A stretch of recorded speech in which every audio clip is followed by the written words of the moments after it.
Ça les amis, c'est un match de Coupe du Monde. Ça, on commence à voir du football. Ça, on commence à voir en tout cas des buts de qualité, des joueurs importants qui sont mis en évidence. Ça fait plaisir. On a aujourd'hui l'équipe d'Angleterre, les amis, qui certes n'a pas affronté la plus forte des oppositions du côté de l'Iran, mais qui a même planté 6 buts.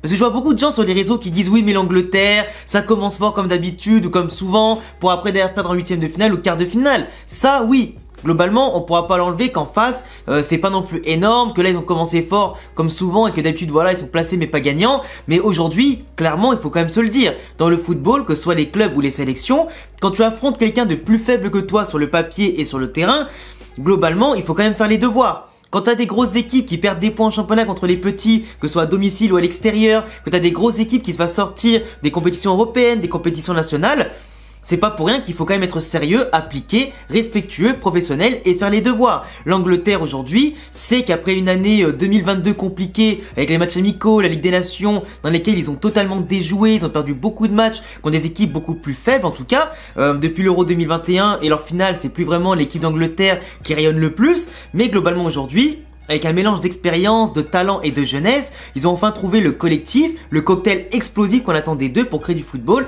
et surtout être efficace. Parce qu'on a quand même l'Angleterre aujourd'hui qui a quand même planté 6 buts les amis en 7 tirs cadrés.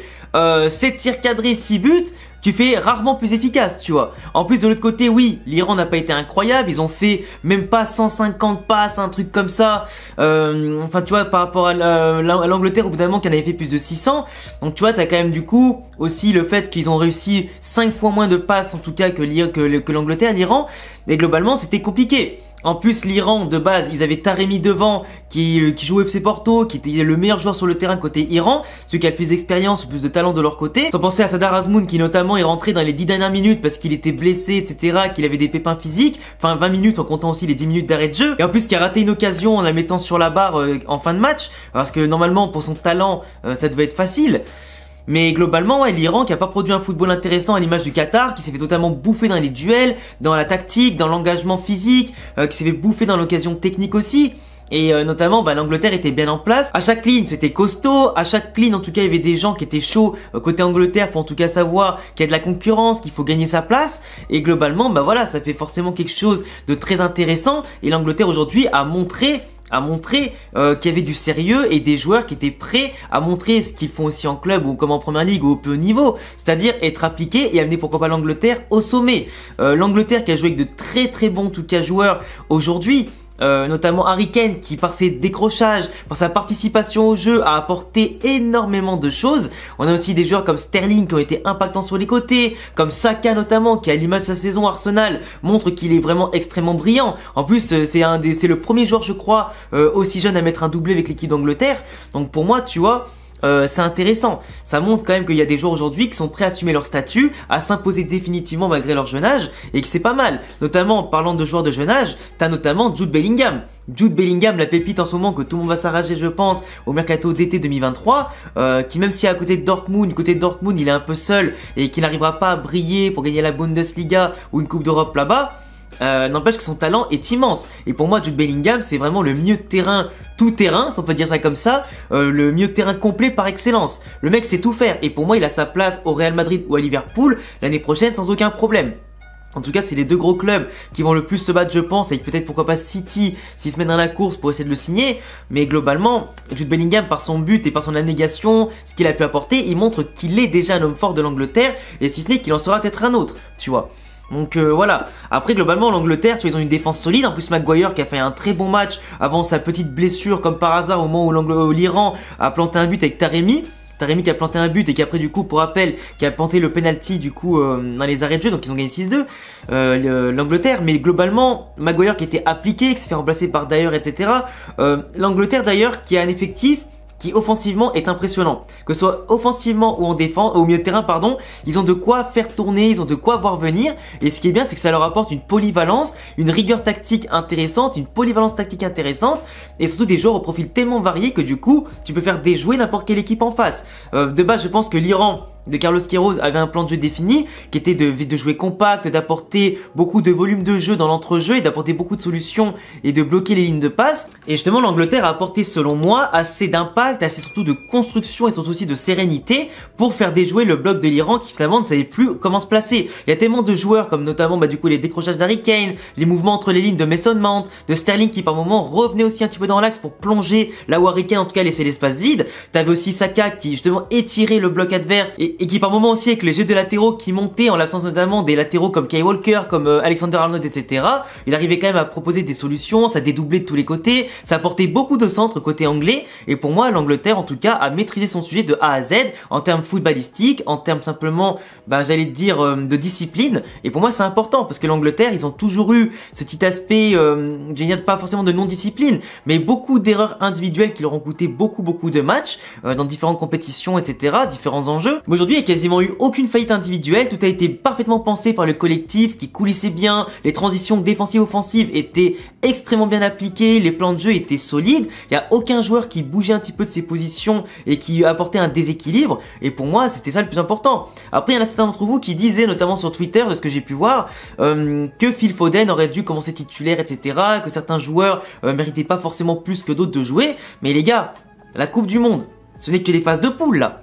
L'adversaire en face, mais s'il ne faut pas le sous-estimer, était beaucoup moins fort. C'est l'occasion justement pour l'Angleterre de rentrer en action, pas forcément de la plus petite manière, parce que du coup ils ont gagné 6-2, mais commencer à poser les bases, parce que l'important dans un tournoi, ce n'est pas d'économiser, ce n'est pas justement de gaspiller toutes ses forces d'un coup. Il faut conserver des cartes maîtresses, il faut doser les efforts, parce que le tournoi, si tu veux aller au bout, c'est quand même 3 matchs de poule plus 4 matchs de phase finale. Donc c'est quand même 7 matchs à faire en moins d'un mois. Ça va aller très vite.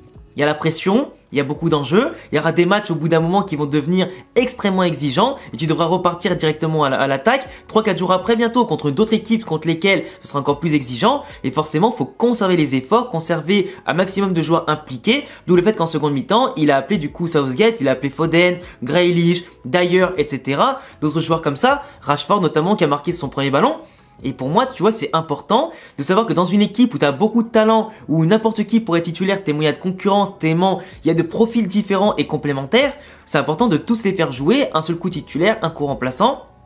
Et aussi faire attention aux blessures, parce que là il y a beaucoup de sélections qui ont été décimées par les blessures, et pour moi c'est clair qu'au bout d'un moment quand Harry Kane s'est fait mal au tout début du match, quand il y avait déjà 3-0, moi personnellement je l'aurais fait sortir, tu vois, parce que prendre le risque de le mettre encore sur le terrain à 3-0, 4-0, et qui force un peu trop sa blessure qui pour l'instant a chaud, donc qui ressent pas forcément tous les effets néfastes du coup qu'il a pris, pour moi c'est un peu tendu, contre une équipe en plus que tu domines largement, quand t'as 80% de possession de balle quasiment sur l'ensemble du match, il y a pas photo. En plus que l'Iran a tiré que 2 fois du coup contre le penalty, de manière cadrée j'allais dire, donc de 2 cadrés 2 buts ou 3 cadrés 2 buts, un truc comme ça. Mais globalement, pour moi tu prends pas de risque, comme Maguire il est sorti, remplacé directement tu vois, mais l'Angleterre a assez de talent pour voir venir. Là, le prochain match de l'Angleterre, c'est contre les États-Unis. Du coup, pour valider la première place du groupe, s'ils venaient à gagner ce match-là, les États-Unis qui jouent ce soir contre les Pays de Galles. Pour moi, l'Angleterre, en tout cas, ils ont montré aujourd'hui qu'ils étaient dignes des favoris en ayant une équipe super forte sur le papier, mais aussi sur le terrain, avec une efficacité redoutable, un sérieux, un professionnalisme, une application, une polyvalence intéressante dans le jeu. Surtout que je pense que j'ai pas parlé assez de ça dans la vidéo. Et pour moi, ils ont une faculté, tu vois, à accélérer et ralentir le jeu comme ils le veulent. En plus, ils ont une faculté à soit écarter, soit passer dans l'axe, soit conserver, soit rapidement contre-attaquer. Franchement, ils ont un schéma de jeu qui est extrêmement complet et tous les profils sont présents. Et pour moi, l'équipe d'Angleterre, attention, faudra faire très attention à eux, même s'ils n'ont pas une phase de poule qui est extrêmement relevée. Ça va leur permettre justement de se mettre en jambes, d'économiser les forces quand ils seront qualifiés le plus tôt possible. Je pense notamment d'ici le prochain match contre les États-Unis, vu qu'il n'y a pas photo aussi de classe d'écart entre les deux équipes. Et pour moi, ils auront le temps de se préparer comme il faut pour les huitièmes, etc. Et l'Angleterre, qui sera en confiance, qui sera bien géré avec un Southgate qui me paraît plus inspiré pour mettre enfin à l'honneur les profils offensifs et créatifs qu'il a. Attention, bien sûr, il faudra attendre le premier gros test de la saison contre une grosse équipe pour voir ce qu'ils valent vraiment, mais l'Angleterre peut très bien faire le même parcours qu'à l'Euro 2021, c'est-à-dire aller en finale et pourquoi pas cette fois-ci aller au bout. Donc en tout cas les gars, voilà, c'est tout pour cette petite vidéo débrief du match entre l'Angleterre et l'Iran. L'Iran qui n'a pas montré grand chose comme le Qatar hier contre l'Équateur, mais en attendant, l'Angleterre a fait les devoirs. On a eu un bon début de Coupe du Monde avec quand même 8 buts dans un match, et c'est exactement ce qu'on demande pour la plus prestigieuse des compétitions. Je vous laisserai me dire ce que vous en avez pensé, qui est pour vous l'homme du match, en tout cas de ce match-là. Moi je pense que c'est Saka ou Kane, l'un des deux, parce qu'au niveau des statistiques, au niveau des apports, des gestes qu'ils ont fait, tout ça, c'était largement les plus intéressants. Et puis voilà. Après, on verra bien qu'est-ce que ça va donner pour la suite. Je vous laisserai vous abonner, cocher la cloche. On se retrouve ce soir vers 19 h pour le débrief entre le Sénégal et les Pays-Bas. Un match que j'ai très hâte de voir. Du coup, à très vite. N'hésitez pas à me follow sur tous mes réseaux qui s'affichent ici et en description. Et à tout à l'heure pour la vidéo du jour. Ciao, ciao.